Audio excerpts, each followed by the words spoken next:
मी कौस्तुभ गावडे, मुख्य कार्यकारी अधिकारी, स्वामी विवेकानंद शिक्षण संस्था।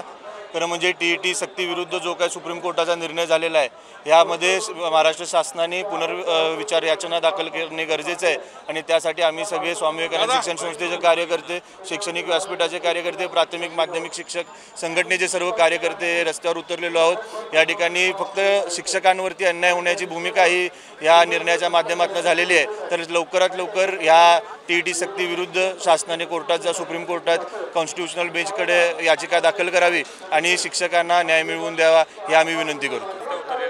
नाही, याच्यामध्ये सुप्रीम कोर्टामध्ये जो TETचा निर्णय झाला त्या अनुषंगानं महाराष्ट्र शासनानं पुनर्विचार याचिका दाखल करणं गरजेचं होतं। या अनुषंगानं 4 ऑक्टोबरला मोर्चा राज्यभर आयोजित केला होता आणि त्यावेळी मंत्री महोदयांनी 1 तारखेला आम्हाला शब्द आश्वासन दिलं होतं की 16 ऑक्टोबरपर्यंत आम्ही पुनर्विचार याचिका दाखल करतोय, परंतु याबाबत कुठलीही कारवाई शासनाने केलेली नाही आणि या अनुषंगानं शासनाचा निषेध करणं असेल किंवा शासनाला त्या ठिकाणी हे याचिका दाखल करण्यास भाग पाडणं असावं यासाठी राज्यभर मोर्चे आयोजित केलेले आहेत। त्याचाच एक भाग म्हणून कोल्हापूर जिल्हा शैक्षणिक व्यासपीठाच्या वतीनं 8 तारखेला म्हणजे आज शनिवारी हा भव्य मोर्चा त्या ठिकाणी आयोजित केलेला आहे। या मोर्चामध्ये प्राथमिकपासून ते उच्च शिक्षणापर्यंत सगळ्या संघटनांचे प्रतिनिधी या मोर्चामध्ये सामील झालेले आहेत आणि या अनुषंगानं जर शासनानं त्या ठिकाणी याचिका अद्यापही दाखल नाही केली तर येणाऱ्या 24 तारखेला राज्यभर शाळा बंद आंदोलन आम्ही करून शाळा बंद करणार आहोत।